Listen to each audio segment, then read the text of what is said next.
Hello and welcome to Surf Sports TV, the Masterclass series, where we attempt to unpack some of the bigger issues in surf sports and sport in general. This series will help young athletes to learn a little bit more about the risks and issues that are involved in surf lifesaving, how they can best handle them, and maybe gain some new knowledge in everyday surf lifesaving. Each episode will bring together a panel of experts who can talk us through current research, their knowledge, and maybe some hints and tips in the practical environment to help us through the issues that we face. Today we're going to talk about drugs in sport, ASADA, and many other surrounding issues when it comes to supplements and other things in terms of taking drugs within sport. We hope that by providing relevant and targeted industry advice, we can train and educate surf members to better handle these risks in everyday life. The episode today has a panel of 4 people. To my right, from ASADA, the Education Coordinator, Elizabeth Salles, a QAS sports performance coach, Tim Mosey, and of course athletes Hayden White and Harriet Brown. Guys, thank you for joining us. Thanks, Josh.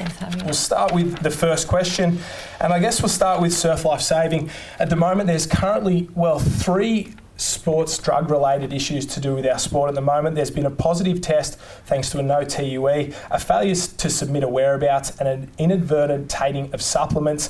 3 in the entire sport of surf lifesaving. Guys, is there an issue in surf sports in terms of drugs? And I guess I'll start with you, Libby. I don't know if there's an issue in terms of drugs and sport. I think it's more of a case of people not being informed and not having the information they need to make the right decisions. So when you're talking about, one of the tests was for supplements, it's really important that athletes understand about supplements, and you can't always guarantee. So if they are using supplements, they look at things like HASTA or Informed Sport. In terms of the whereabouts, it's really important that with the whereabouts information, if you're on the registered testing pool or the domestic testing pool, that your information is provided. So registered testing pool, athletes put it in themselves. Domestic testing pool, the sporting organisations puts it in for them. And we'll cover a few more of those issues a little bit later on. Tim, I guess from you see a lot of other sports. Where does surf lifesaving rank in terms of risk and what you've seen in your experience? I think it sits up there in terms of possibilities to have, for example, contaminated substances. So in terms of, say, supplements that athletes use, as an example, will refer out to, at the QAS level, we'll refer out to dietitians around approved substances that are WADA approved and ASADA approved. And we're quite lucky that if there's a question around, say, the type of supplement an athlete's taking or the strategy they're using to recover or put on mass, as an example, that we've got qualified personnel who are able to give that advice. And my understanding is that surf would be pretty well set off to provide that advice as well. And we'll talk about the guys on the ground. Harriet, start with you. From putting your foot on the line, when you do that, do you ever worry that there's an issue of drugs in surf lifesaving? To be honest, I never really think about that as an issue. I would hope and assume that everyone else that I'm racing against is clean and wouldn't take performance-enhancing drugs. We often have testers at our competitions and they randomly drug test athletes, so it would be so risky to do that in our sport. So when I put my foot on the line, I never worry about something like that. And Hayden, I guess the cost benefit as well, there's that a little bit of luck element in surf sports. So do you think it's a big issue? I don't think so. I don't think they've got much to gain from actually cheating or doping. We're not winning massive amounts of money or anything like that. So for someone to go to so much risk, the reward is just not there.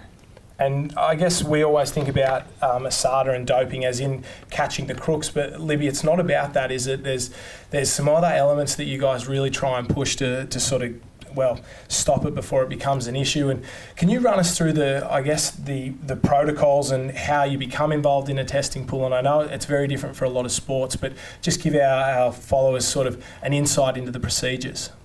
So if you're on a registered testing pool, there are a number of different reasons why you could possibly be on that. It could be about injury, it could be to do with information that's come through about the changes in doping and what's happening. It could be that there's been an unexpected withdrawal from a competition, and It could be about the training program. So ASADA doesn't actually give you stipulated reasons as to why you're on the registered testing pool, but there's a lot of consideration that goes into who is going to be on that testing pool. And then once you're included in one of those testing pools, obviously you're subject to whereabouts and a number of other things. Can you run us through that process depending on the sport? Yep. So with whereabouts, you actually have to put in 3 months of your whereabouts, and it's between 5 a.m. and 11 p.m. And you can actually change that. So what most athletes do is they'll put down their training schedules. And so ASADA will turn up to those particular training schedules, and it makes it a lot easier for the athlete as well, because they know then that, you know, at that particular time I'm going to be at that particular location, and then ASADA can attend and perform the testing. And if you are chosen for a drug test, can you run us through the procedure, I guess, when the person turns up at your door and what you're asked to do? So in terms of the testing process, obviously an ASADA doping control officer is going to turn up with a doping control chaperone.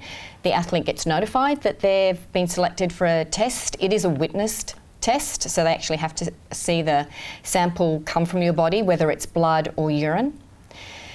In terms of if it's at your home, then obviously the athlete, the chaperone and the doping control officer will wait with you until you're ready to provide that particular sample. If it's an event, then obviously once you've been tested, you can go through media, medical, team meetings, but then you report to the doping control station, and then you wait there until you're ready to provide the sample. Once you've provided the sample, then you're responsible with the doping control officer and the chaperone for the sealing of that sample. And I guess we'll talk about when it actually happens to you. Harriet, you've won Kellogg's Nutrigrain Ironwoman titles before. You've obviously been drug tested before. How intimidating is the experience? And was your first one a tough one to get through? Yeah, I've been tested quite a few times now. I'm also on the whereabouts, so they often come to my home, which is sometimes a bit of a shock when they turn up at the door, but it also shows that they're testing everyone, which is good. But yes, I'm kind of used to it now, as much as you can get used to someone watching you try and pass a sample, as they say. But my first one was very intimidating. I think it took me a very, very long time to be able to relax for long enough to be able to pass the sample. So now it's not so bad. You get used to it. And Hayden, does it give you, I guess, peace of mind knowing that your rivals are being checked and it's a level playing field? Yeah, as much as our sport is so up and down with luck and luck being involved, but you would like to think, everyone that you're racing with, they're winning because of hard work and hard work alone. There's nothing, they're not getting an easy advantage or any sort of advantage from taking something that is illegal. We'll go to you, Tim, as a high-performance sports coach. What do you tell the athletes that you kind of guide in terms of what precautions they should be taking and what things they need to do to make sure that they don't inadvertently take something that they shouldn't have, whether it be in a supplement or whether it be they go to the doctor and get something that they shouldn't?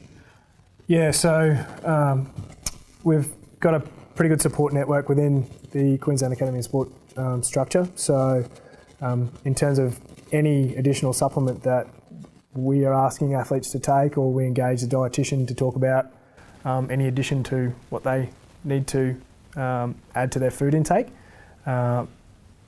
it's athletes' responsibility to make sure that the supplement that they've been suggested from our specific dietitians, that it ticks all the boxes in terms of ASADA requirements and WADA requirements.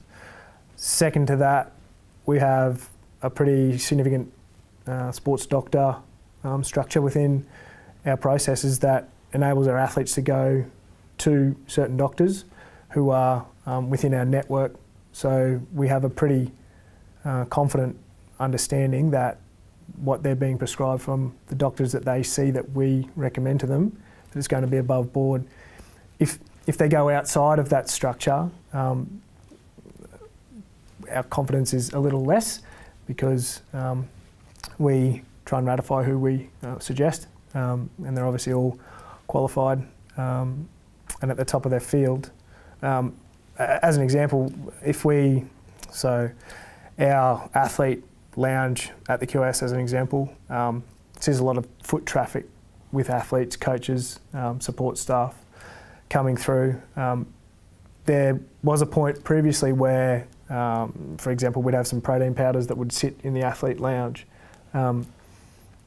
We've clamped that down a little bit because of the possibility that if there's a protein powder sitting in the athlete lounge, anyone can help themselves, anyone can put whatever they want into it. So we've taken steps to ensure that anything that's been prescribed to our athletes or recommended for our athletes to take is under lock and key on our premise, so that we've got an understanding of who can access that. Trying to minimise any potential or possibility that something that we give them may be tampered with.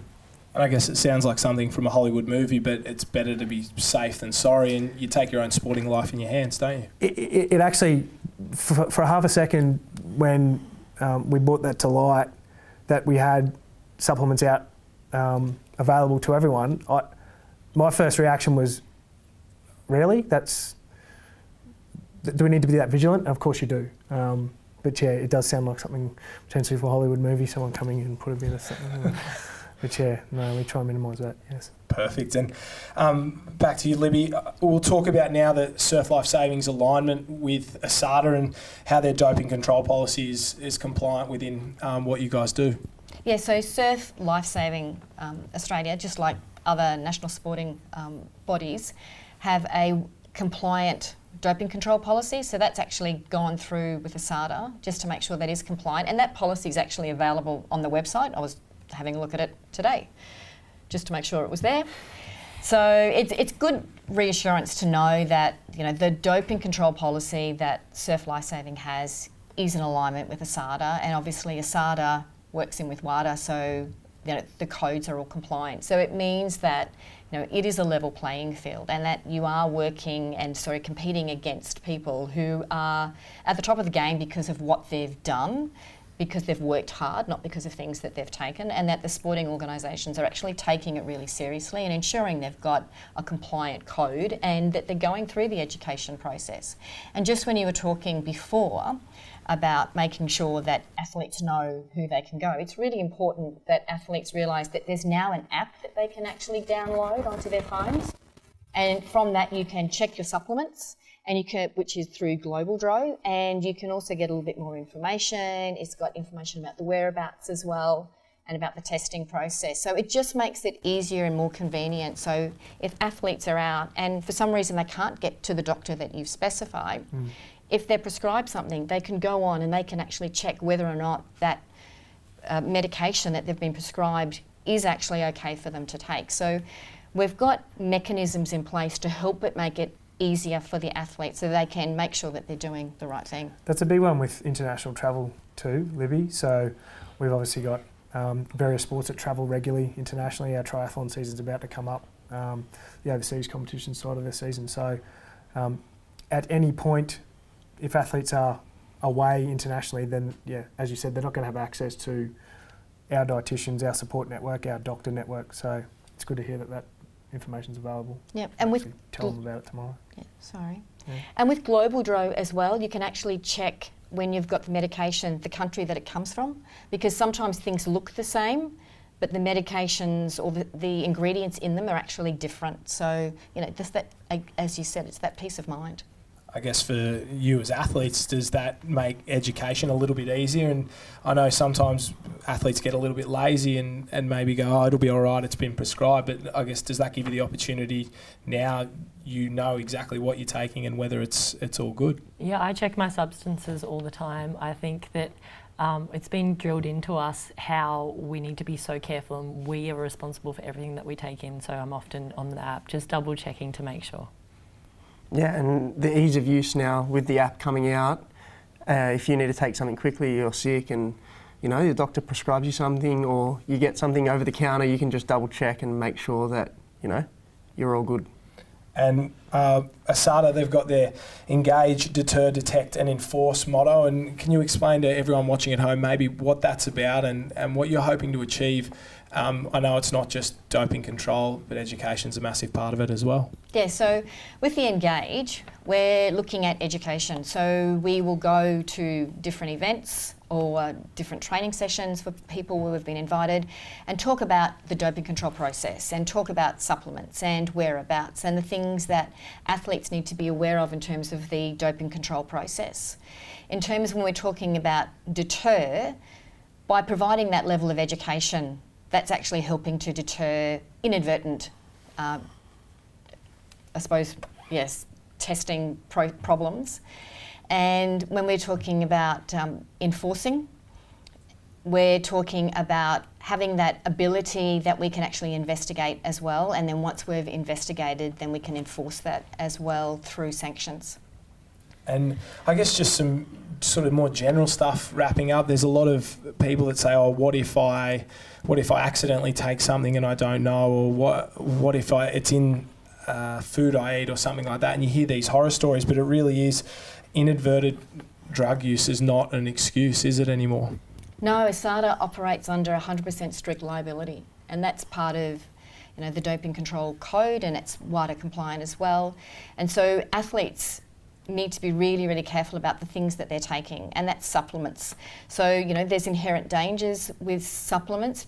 So that's why things like HASTA and Informed Sport are doing those batch testing as well. So if athletes have decided that they're going to be taking supplements, then they need to make sure that they're doing what they can to help protect themselves, and that's looking at things like the HASTA and Informed Sport and the batch testing as well. And I guess we've touched on performance-enhancing drugs for most of this chat, but recreational drugs fall into the category as well. And obviously, apart from being illegal, sometimes they can have performance-enhancing uses when it comes to sport, and they are tested for, aren't they? Yeah, illicit substances are tested for in competition. So out of competition, not so much, but in competition, and that in competition period, which depending on the sport that you're in or the event that you're in, can change, and the National Sporting Organisation actually helps to set that. But yeah, we test for those in competition just to make sure that it's a level playing field.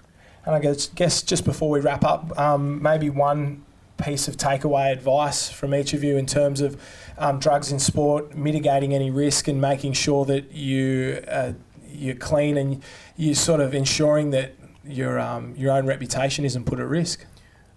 I think from an athlete's perspective, or from, say QS perspective, check everything, double check it, make sure. You're always going to be at risk, but if you do your best to make sure, you're going to minimise your risk.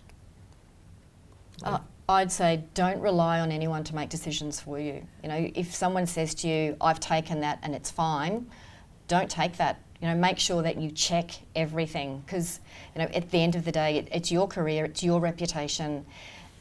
And when you hear of sanctions in place, it impacts not only you and the sport that you're in, but all the people around you, and the family, and the reputations of the people who are trying really hard and checking all their supplements. So think really, really carefully and double check. And maybe for you guys, has it changed your perspective on what you should be doing as athletes and the responsibility that you hold as competitors to look after your own careers? I think it just reinforces it. We all know that we are responsible for everything that we take, but hearing about it even more so and more in depth from Libby just shows us that we have to be so careful. Yeah, I've got nothing else to add. I guess you can't be too careful. And yeah, that's the bottom line. You are responsible for everything that goes into your body. So, and you have to suffer the consequences at the end of the day. It's no one, even if it is, mum's cooking, you're the one sitting on the sidelines. All wise words, and don't eat mum's cooking. I think that's the final takeaway from this Surf Sports TV Masterclass series. I'd like to quickly thank Tim Mosey, Libby Salles, Harriet Brown and Mr. Hayden White here. There's plenty more information available on the ASADA website if you have any more questions, and make sure you get the app as well. So that wraps up this episode of Surf Sports TV and the Masterclass series.